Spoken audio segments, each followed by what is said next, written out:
প্রিয় দর্শক, আপনাদের কী ধরনের ভিডিও ভালো লাগে প্লিজ কমেন্ট সেকশনে জানিয়ে দেবেন। তাহলে আজকের গল্প শুরু করতে যাচ্ছি। জীবনে সফল হতে হলে ধনী হওয়া জরুরি নয়, দরকার শুধু একটি অদম্য ইচ্ছাশক্তি। কারণ যে মেয়ে নিজের স্বপ্নের জন্য লড়তে জানে তাকে হারানো পৃথিবীর পক্ষে সহজ নয়। পশ্চিমবঙ্গের একটি ছোট গ্রামের মেয়ে ছিল প্রীতি।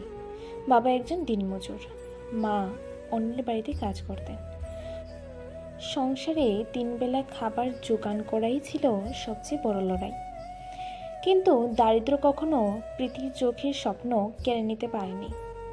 ছোটবেলা থেকেই প্রীতি পড়াশোনায় খুব ভালো ছিল।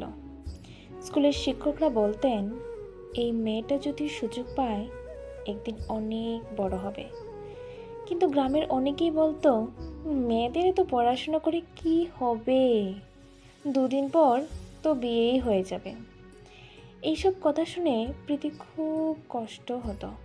তবুও সে মনে মনে প্রতিজ্ঞা করল, আমি প্রমাণ করব মেয়েরাও পরিবারের গর্ব হতে পারে। প্রতিদিন ভোর 4টায় উঠে বাড়ির সব কাজ শেষ করত, তারপর স্কুলে যেত। রাতে বিদ্যুৎ না থাকলে কেরোসিনের বাতি আলোয় পড়াশোনা করত। একদিন বাবা অসুস্থ হয়ে পড়লেন। সংসারের আয় প্রায় বন্ধ হয়ে গেল। প্রীতি ভাবল, হয়তো এবার পড়াশোনা বন্ধ হয়ে যাবে। কিন্তু মা তার মাথায় হাত রেখে বললেন, তুই শুধু পড়, তোর স্বপ্নটাই আমাদের আশা। মায়ের সেই কথাই প্রীতির জীবনে সবচেয়ে বড় শক্তি হয়ে উঠল। পরের দিন ভোর 4টায় ঘুম ভাঙতেই প্রীতি দেখল মা ইতিমধ্যেই রান্না করে কাজ শুরু করে দিয়েছে। বাবা এখনো অসুস্থ, ঘরে ওষুধ কেনার টাকাও নেই। তবু মা মুখে হাসি রেখে বললেন, প্রীতি, আজ স্কুলে যেতে ভুলবি না, তোর পড়াশোনাই আমাদের ভবিষ্যৎ। প্রীতির চোখ ভিজে উঠল। সে জানত মা নিজের কষ্ট লুকিয়ে তাকে সাহস দিচ্ছে। সকালে বাড়ির সব কাজ শেষ করে সে স্কুলে গেল। কিন্তু ক্লাসে বসেও তার মন ছিল বাবার চিকিৎসা আর সংসারের চিন্তায়। শিক্ষক বিষয়টি বুঝতে পেরে তাকে কাছে ডাকলেন। কি হয়েছে প্রীতি? প্রীতি সব খুলে বলল। শিক্ষক কিছুক্ষণ চুপ থেকে বললেন, মনে রাখবে, জীবনের সবচেয়ে বড় বাধাই একদিন তোমার সবচেয়ে বড় শক্তি হয়ে উঠবে।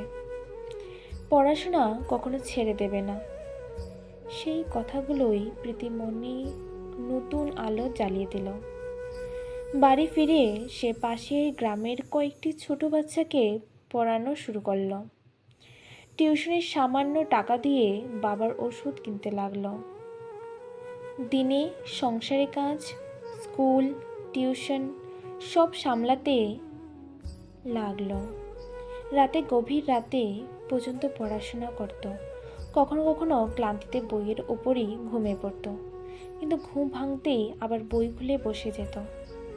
কারণ সে জানত আজকের কষ্টই আগামী দিনের সাফল্যের ভিত্তি।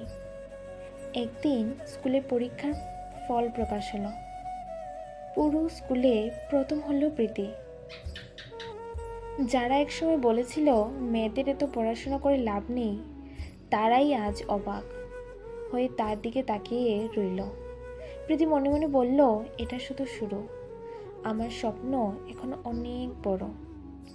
জীবনের পরিস্থিতি কখনো কারোর পক্ষে থাকে না, কিন্তু যে মানুষ প্রতিটি বাধাকে শক্তিতে পরিণত করতে শেখে, তার সাফল্য কেউ থামাতে পারে না।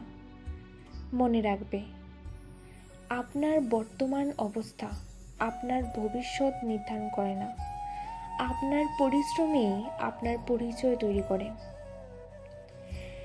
বর্ষাকালের এক ভোর, টিনের ছাউনি দিয়ে বৃষ্টির পানি ঘরে পড়েছে। প্রীতি বইগুলো ভিজে যাওয়ার থেকে বাঁচানোর চেষ্টা করছে। ঘরে খাবার বলতে শুধু এক মুঠো চাল। সেদিন বাবা প্রীতিকে ডেকে বললেন, মা, আমি আর পারছি না, যদি তোর পড়াশোনা বন্ধ করে কোনো কাজ করতিস তাহলে সংসারটা একটু চলতো। বাবার কণ্ঠে ছিল অসহায়তা, কিন্তু প্রীতি বুঝতে পারল বাবা তাকে থামাতে নয়, নিজের অসহায়তার কথাই বলছেন। সে বাবার হাত ধরে বলল, বাবা, আমি কাজও করব, আমার পড়াশোনাও চালিয়ে যাব। আমার স্বপ্ন আমি মরতে দেব না বাবা। সেদিন থেকেই প্রীতির সংগ্রাম আরও কঠিন হয়ে গেল। সকালে স্কুল, বিকেলে টিউশন, রাতে সেলাইয়ের কাজ, ঘুমানোর সময় থাকতো মাত্র কয়েক ঘন্টা। একদিন স্কুলে বিজ্ঞান প্রদর্শনীয় ঘোষণা হলো। বিজয়ী ছাত্রীর জন্য ছিল একটি বড় বৃত্তির সুযোগ। প্রীতির খুব ইচ্ছা ছিল অংশ নেওয়ার, কিন্তু প্রয়োজনীয় উপকরণ কেনার মতো টাকা তার কাছে ছিল না। মন খারাপ করে সে স্কুলের মাঠে বসেছিল। তখন তার বিজ্ঞান শিক্ষক এসে বললেন, কি হয়েছে প্রীতি? তারপর প্রীতি সবকিছু খুলে বলল। বিজ্ঞান শিক্ষক বলতে লাগলেন, স্বপ্ন টাকা দিয়ে কেনা যায় না, পরিশ্রম দিয়ে অর্জন করতে হয়। তুমি অংশ নাও, বাকিটা আমরা দেখব। শিক্ষকরা নিজেরাই তাকে প্রয়োজনীয় উপকরণ এনে দিলেন। এরপর কয়েক রাত না ঘুমে প্রীতি তার প্রকল্প তৈরি করল। হাত কেটে গেল, চোখ লাল হয়ে গেল, তবু সে থামল না। প্রদর্শনীয় দিন সবাই অবাক হয়ে গেল। গ্রামের সাধারণ একটি মেয়ে নিজের মেধা আর পরিশ্রম দিয়ে এমন সুন্দর প্রকল্প তৈরি করেছে, তারা ভাবতেই পারেনি। ফল ঘোষণা হলো। প্রথম স্থান প্রীতি। পুরো স্কুল হাততালিতে মুখর হয়ে উঠল। সেই সঙ্গে যে পেল একটি শিক্ষাবৃত্তি, যা তার পড়াশোনা চালিয়ে যাওয়ার নতুন পথ খুলে দিল। প্রীতির চোখে জল চলে এলো। সে আকাশের দিকে তাকিয়ে মনে মনে বলল, হে ঈশ্বর, আমি কথা দিচ্ছি আমি একদিন সফল হব, শুধু নিজের জন্য নয়, আমার বাবা মায়ের সব কষ্টের মূল ফিরিয়ে দেওয়ার জন্য। জীবনে এমন সময় আসবে যখন সব কিছু শেষ হয়ে গেছে বলে মনে হবে, কিন্তু বিশ্বাস রাখুন, অনেক সময় সেই মুহূর্তটাই নতুন শুরুর দরজা খুলে দেয়। যারা স্বপ্নকে বাঁচিয়ে রাখে, সাফল্য একদিন তাদের দরজায় কড়া নাড়াবে। শীতের এক কুয়াশাচ্ছন্ন সকাল, আর মাত্র 3 মাস পর প্রীতি মাধ্যমিক পরীক্ষা। সে দিন রাত এক করে পড়ছে।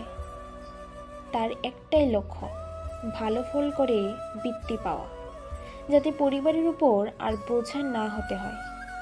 কিন্তু জীবন যেমন আবার তার পরীক্ষা নেওয়ার সিদ্ধান্ত নিল। একদিন কাজ করতে গিয়ে প্রীতির বাবা হঠাৎ গুরুতর আহত হলেন। হাসপাতালে ভর্তি করতে হলো।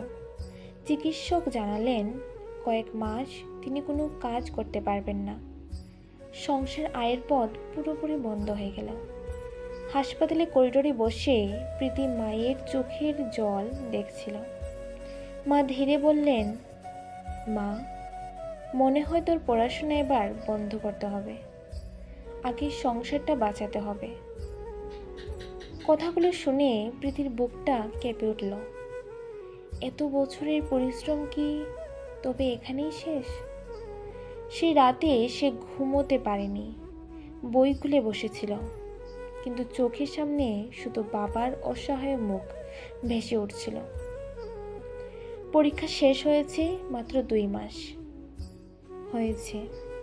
প্রীতির প্রতিটি দিন যেন তার কাছে লাগছে একটি বছরের মতো দীর্ঘ। সে আবার টিউশন পড়ানো শুরু করেছে। সংসারের দায়িত্ব এখন তার কাঁধে, কিন্তু মনের ভিতর একটাই প্রশ্ন, আমি কি পারবো? ফল প্রকাশের দিন সকাল থেকে স্কুলের সামনে ভিড়, সবার চোখে উদ্যোগ, সবার মুখে অপেক্ষার ছাপ। প্রীতি ধীরে ধীরে স্কুলে পৌঁছালো। তার বুকের ভেতর যেন ঠাক বাজছে। হঠাৎ প্রধান শিক্ষক অফিস থেকে বেরিয়ে উচ্ছ্বসিত কণ্ঠে বললেন, প্রীতি কোথায়? প্রীতি কোথায়? আমাদের স্কুলের গর্ব কোথায়? সবাক অবাক হয়ে একে অপরের দিকে তাকাতে লাগলো। প্রীতির সামনে এগিয়ে যেতেই প্রধান শিক্ষক হাসি মুখে তার হাতে মার্কশিট তুলে দিলেন ও প্রীতিকে অভিনন্দন জানালেন, আর বলতে লাগলেন, প্রীতি, তুমি শুধু প্রথম বিভাগেই পাশ করোনি, পুরো জেলার সেরা ফলাফলের তালিকায় তোমার নাম এসেছে। আর তুমি সরকারি মেধাবৃত্তিও পেয়েছ। এক মুহূর্তের জন্য প্রীতি কিছুই বলতে পারল না। তার চোখ বেয়ে অঝরে জল গড়িয়ে পড়ল। এত দিনের এত বছরের কষ্ট যেন একদিনে মিলিয়ে গেল। স্কুলের মাঠ হাততালিতে মুখর হয়ে উঠল। যারা একসময় বলেছিল মেয়েদের এত পড়াশোনা করে লাভ নেই, আজ তারাই এগিয়ে এসে বলল, আমরা ভুল ছিলাম, তুমি আমাদের গ্রামের গর্ব। মাধ্যমিকে অসাধারণ ফল করার পর প্রীতি সরকারি বৃত্তি পেল। সেই টাকায় সে শহরের একটি নামকরা কলেজে ভর্তি হওয়ার সুযোগ পেল। কিন্তু গ্রাম ছেড়ে শহরে যাওয়ার কথা ভাবতেই তার বুকটা কেঁপে উঠল। যেদিন বাড়ি থেকে বের হবে সেদিন মা খুব ভোরে উঠে তার জন্য প্রিয় খাবার রান্না করলেন। বাবা একটি পুরনো ব্যাগ হাতে দিয়ে বললেন, মা, এটা নতুন নয়, কিন্তু এর ভিতরে আমাদের আশীর্বাদ আছে। কখনো নিজের সততা আর পরিশ্রমকে ছেড়ে যাস না। এই কথা বলতেই বাসটা এসে গেল। বাস ছাড়তেই প্রীতি জানালার পাশে বসে দেখল তার ছোট গ্রামটা ধীরে ধীরে চোখের আড়াল হয়ে যাচ্ছে। চোখের জল এলো, কিন্তু সে নিজেকে বলল, আজ আমি পরিবার থেকে দূরে যাচ্ছি, যাতে একদিন তাদের সব কষ্ট দূর করতে পারে। শহরে এসে সে বুঝল জীবন এত সহজ নয়। কলেজের অনেক ছাত্রছাত্রী দামি পোশাক পরে আসে, ইংরেজিতে সাবলীলভাবে কথা বলে। প্রীতি ছিল মাত্র দুটি সাধারণ পোশাক। অনেকেই তাকে নিয়ে হাসাহাসি করত। একদিন কয়েকজন বলল, গ্রামের মেয়ে, তুমি কি আমাদের সঙ্গে তাল মিলিয়ে পড়তে পারবে? প্রীতির বুকটা কেঁপে উঠল, কিন্তু সে কোনো উত্তর দিল না। সে জানত কথাই নয়, কাজেই জবাব দিতে হয়। কলেজের লাইব্রেরি হয়ে উঠল তার দ্বিতীয় বাড়ি। ক্লাস শেষে ঘন্টার পর ঘন্টা বই পড়ত। নিজের খরচ চালানোর জন্য সন্ধ্যায় টিউশন পড়াতো। অনেক দিন এমন গেছে যখন নিজের জন্য নতুন জামা কেনেননি, কিন্তু একটি বই কেনার সুযোগ সে কখনো হাতছাড়া করেনি। প্রথম সেমিস্টারের ফল প্রকাশের দিন পুরো কলেজ অবাক হয়ে গেল। প্রীতি প্রথম স্থান অধিকার করেছে। যারা একসময় তাকে নিয়ে হাসত, তারাই আজ এসে বলল, তুমি সত্যিই অসাধারণ। আমাদেরও শেখাও কিভাবে এত মনোযোগ দিয়ে পড়াশোনা করতে হয়। প্রীতি মৃদু হেসে বলল, আমি শুধু একটাই জিনিস জানি, যে স্বপ্নের জন্য প্রতিদিন পরিশ্রম করতে হয়, তাকে একদিন সফল হতেই হয়। কলেজের শেষ বর্ষ শেষ হওয়ার পর সবাই যখন চাকরির খোঁজে ব্যস্ত, তখন প্রীতি সিদ্ধান্ত নিল সে দেশের অন্যতম কঠিন পরীক্ষায় প্রতিযোগিতায় করবে। তার লক্ষ্য শুধু নিজের জন্য নয়, তার লক্ষ্য শুধু একটি চাকরি নয়, এমন একটি অবস্থানে পৌঁছানো যেখানে থেকে সে অসহায় মানুষের পাশে দাঁড়াতে পারবে। অনেকে তাকে নিরুৎসাহিত করত আর বলতে লাগতো, এত বড় পরীক্ষা, গ্রামের মেয়ে হয়ে পারবি? এখানে শহরের বড় বড় কোচিংয়ে পড়া ছাত্রছাত্রীরাই ব্যর্থ হয়, আর তুই আর গ্রামের মেয়ে। প্রীতি শুধু মুচকে এসে বলল, স্বপ্ন দেখার অধিকার সবার আছে, চেষ্টা করার সাহসও সবার থাকা উচিত। সে নিজের জন্য একটি কঠোর রুটিন তৈরি করল। ভোর 4টায় ঘুম থেকে ওঠা, 8:30 থেকে 7:30 পড়াশোনা করা, দিনে টিউশন পড়িয়ে নিজের খরচ চালানো, রাতে আবার 5 থেকে 6 ঘন্টা পড়াশোনা করা। এই ছিল তার রুটিন। বন্ধুরা ঘুরতে গেলে সে লাইব্রেরিতে বসে বই পড়ত। উৎসবের দিনেও তার হাতে ছিল বই। প্রীতি জীবনের বহু বছরের কঠোর পরিশ্রম করে অবশেষে তাকে স্বপ্নের দরজায় পৌঁছে দিয়েছে। প্রশিক্ষণ শেষ করে সে তার প্রথম কর্মস্থলে যোগ দিল। প্রথম দিন অফিসে ঢোকার সময় তার চোখের সামনে ভেসে উঠল কেরোসিনের বাতির আলোয় পড়া সে দিন, ছোট ঘর, মায়ের পরিশ্রমের ভরা মুখ, বাবার ক্লান্ত হাত। সে মনে মনে বলল, আজ আমি যে চেয়ারে বসে আছি এটা শুধু আমার নয়, আমার বাবা মায়ের ত্যাগের ফল। প্রথম বেতন হাতে পেয়ে প্রীতি কোনো দামি জিনিস কিনল না। সে সোজা গ্রামের বাড়িতে চলে গেল। বাবার হাতে একটি নতুন পাঞ্জাবি আর মায়ের হাতে একটি সুন্দর শাড়ি তুলে দিল। আবার বলতে লাগলো, মা, বাবা, আজ আমার প্রথম উপহার। এতদিন তোমরা শুধু দিয়েছ, আজ একটু আমি দিতে চাই। মা শাড়িটা বুকে জড়িয়ে ধরে কাঁদতে লাগলেন। বাবা চোখের জল মুছে বলতে লাগলেন, মা, আজ আমাদের জীবনের সবচেয়ে বড় পুরস্কার এই মুহূর্তটাই। কয়েকদিন পর প্রীতি গ্রামের স্কুলে গেল, যেখানে একসময় সে কেরোসিনের আলোয় পড়ে বড় হওয়ার স্বপ্ন দেখছিল। শিক্ষকরা তাকে দেখে খুব খুশি হলেন। স্কুলের ছাত্রছাত্রীরাও তাকে দেখে খুব খুশি হলেন। স্কুলের ছাত্রছাত্রীরা তাকে ঘিরে ধরল। একটি ছোট মেয়ে লাজুক গলায় জিজ্ঞেস করল, আপু, আমি কি আপনার মতো একদিন বড় হতে পারবো? প্রীতি মেয়েটির মাথায় হাত রেখে হেসে বলল, অবশ্যই, কেন পারবে না? অবশ্যই পারবে তুমি।